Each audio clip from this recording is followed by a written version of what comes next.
कहानी की शुरुआत होती है बेथ श्लोको नाम की एक लड़की से जिसे पहाड़ियों पर हाइकिंग करना बहुत पसंद था। इसीलिए एक दिन वो अकेली ही पहाड़ी पर टहलने निकल गई। इसके बाद हम उसके बॉयफ्रेंड जैक को देते हैं जो कि उसके अंतिम संस्कार के लिए नैपकिन खरीद रहा था। असल में बेथ को पहाड़ पर एक जहरीले सांप ने काट लिया था, इस कारण उसकी मौत हो गई थी। फिर हम देखते हैं कि जैक अपने माँ बाप के साथ बेथ के घर पहुंचा, जहाँ पर बेथ के पिता मौरी ने उनका स्वागत किया। खैर अंतिम संस्कार के बाद वो सभी लोग वापस बैथ के घर लौट आए, जहाँ जैक का भाई काइल सिक्योरिटी गार्ड की नौकरी करता था और वो जैक से अजीबोगरीब सवाल करने लगा, लेकिन जैक ने कुछ नहीं कहा। अगले कुछ दिनों में बेथ की याद में जैक की हालत एकदम से खराब होने लगी, इसलिए वो अक्सर बेथ के घर जाया करता। वहां पर जाकर उसने देखा कि उसकी माँ बेथ का सारा सामान डिब्बों में बंद कर रही थी और बाद में उसने मोरी के साथ सिगरेट पीते हुए बेथ के बारे में बातें की। असल में बेथ की मौत से पहले ही उन दोनों में अनबन चल रही थी, लेकिन मोरी ने कहा कि उन लोगों को ये सब भूल कर सिर्फ अच्छे लम्हे याद रखने चाहिए। और फिर जाने से पहले जीनी ने उसे बेथ का स्कार्फ दिया। अगले दिन जैक फिर से उनके घर आया, लेकिन घर पर कोई नहीं था। वो वहाँ से वापस लौट आया। उसके परिवार वालों को लग रहा था कि जैक की दिमागी हालत बिगड़ रही है,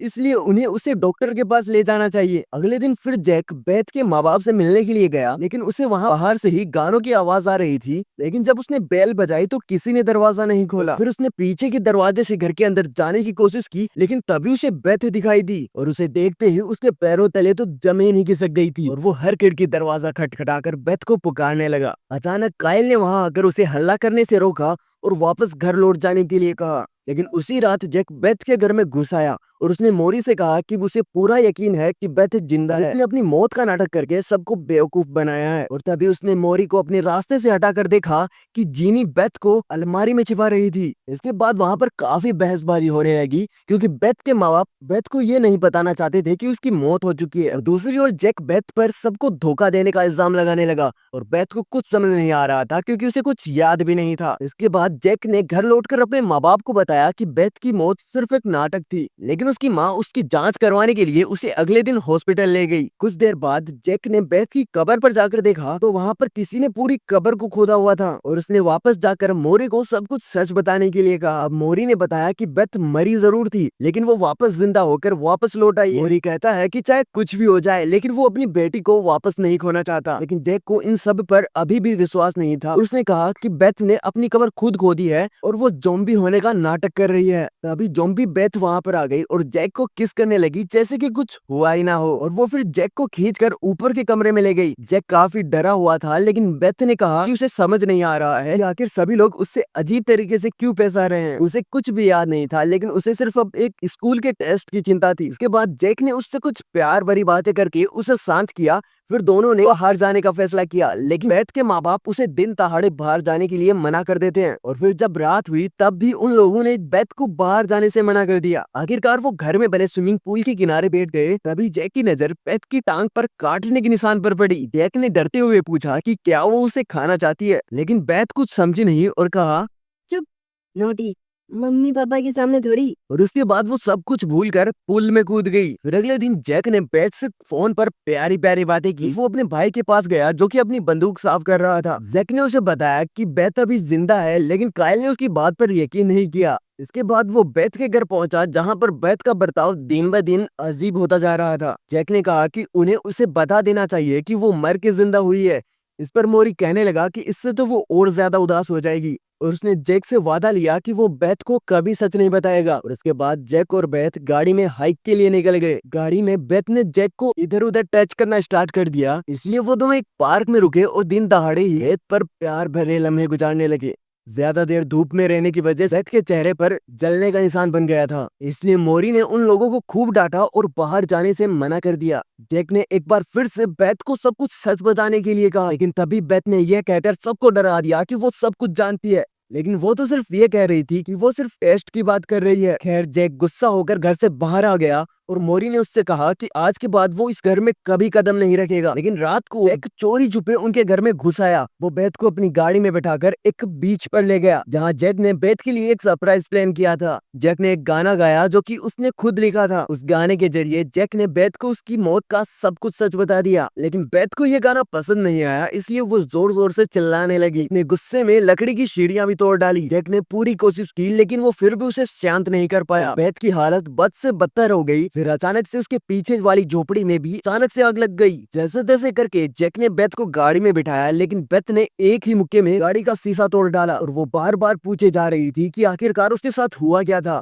फिर रेडियो पर एक प्यारा सा गाना बजा जिसे सुनकर बेथ थोड़ी शांत हुई और जैक उसे घर ले आया और खिड़की के जरिए अंदर पहुंचा दिया। वहां बेथ ने स्पीकर पर गाने चला दिए और अपने कपड़े उतारने लगी। जैक ने देखा कि उसके कमरे की दीवारें मिट्टी से भरी हुई थी। इसके बाद वो जैक के कपड़े भी उतारने लगी और बाद में उसे जमीन पर गिरा दिया। लेकिन जैक उसके अजीब बर्ताव से डर कर वहां से भाग निकला। कुछ देर बाद वो एक रेस्टोरेंट में था जहां पर उसकी मुलाकात एरिका से हुई। उन दोनों ने साथ बैठकर खाना खाया और बेथ के बारे में बातचीत की। उससे कहता है कि काश बेथ वापस लौटी ही ना होती। तब एरिका ने कहा कि उसे सब कुछ भूलकर जिंदगी की एक नई शुरुआत करनी चाहिए। खाना खाने के बाद जैक अपनी गाड़ी में बैठकर निकलने ही लगा लेकिन उसे पता भी नहीं चला कि कब बेथ उसकी गाड़ी के सामने आ गई और उनकी टक्कर हो गई। जैक ने तुरंत बाहर निकलकर देखा कि बेथ तो उसकी गाड़ी के टायर के नीचे दबी हुई थी। जैक ने तुरंत गाड़ी हटाई लेकिन बेथ तो ऐसे उठ खड़ी हुई जैसे कि कुछ हुआ ही ना हो। क्या हो गया, टायर के नीचे तो रोज आती हूँ मैं। उसने आसपास के लोगों को भी डरा कर वहां से भगा दिया। कुछ देर बाद एरिका रेस्टोरेंट से बाहर निकली और उसने जैक को आवाज दी जिससे बेथ काफी गुस्से में आ गई।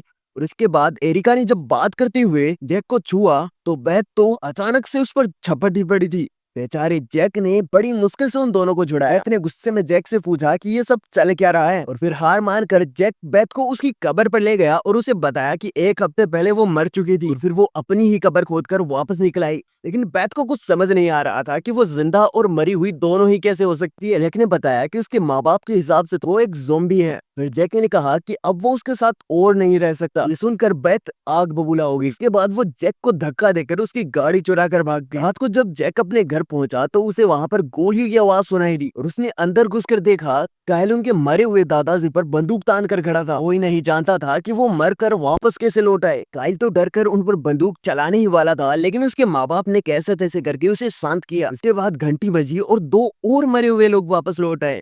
इसके बाद जैक कहने लगा कि उन्हें तुरंत यहाँ से जान बचाकर भागना चाहिए। लेकिन तभी कायल ने एक बुड्ढे को गोली मार दी। लेकिन उसे क्या फर्क पड़ने वाला था, वो तो पहले से ही मरा हुआ है। तभी बाहर पुलिस के सायरन की आवाज आने लगी और टीवी पर भी बताया जाने लगा कि बहुत सारे मरे हुए लोग वापस जिंदा हो चुके हैं। इसके बाद मोरी ने जैक को कॉल करके बाहर बुलाया और उसने उससे कहा कि उनके वादा तोड़ने की वजह से ही ये सब कुछ हो रहा है, इसलिए उसे बेथ से कहना होगा कि वो मरी नहीं है। लेकिन जैक को पूरा यकीन था कि शहर के बाहर जो अजीब सी औरत रहती है वो ज़ॉम्बीज़ को ठीक कर सकती है। और जैसे ही वो लोग घर पहुंचे तो वहां पर देखते हैं कि बेथ खिड़की से एक आदमी को उठा लाई थी और एक वैसी ज़ॉम्बी की तरह उस आदमी को खाने लगी। अब उसकी हालत पहले से काफी खराब होने लगी थी लेकिन मोरी अब भी उसे सच बताने के लिए राजी नहीं था। तभी जैक उस औरत के पास जाने के लिए जल्दी से गाड़ी में बैठा लेकिन बेथ भी जबरदस्ती उसकी गाड़ी में आ गई। जैक ने डर कर बेथ से पूछा कि तुमने उस इंसान को क्यों खाया? तो बेथ ने जवाब दिया कि ज़ॉम्बी तो इंसान को ही खाते हैं ना, शलगम थोड़ी खाते हैं। फिर जैक ने रेडियो पर गाने चलाए और बेथ शांत हो गई